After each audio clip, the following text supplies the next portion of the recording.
Here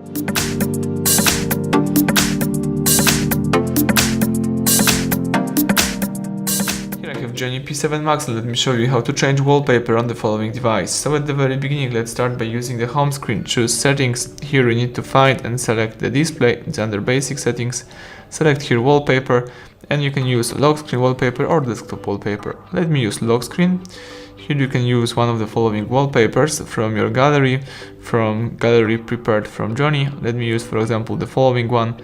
Let's tap apply. And that's it, wallpaper set successful. You can also choose the desktop. Here you've got the instructions. Let's go through this tutorial. And now you can use one of the following wallpapers. So here you've got the category home, but you need to use the Wi-Fi to do it. So that's it. As you can see right now, I should see my new wallpaper after pressing the power key. That's it. So everything went well. Thank you for watching. Please subscribe our channel, leave thumbs up under the video.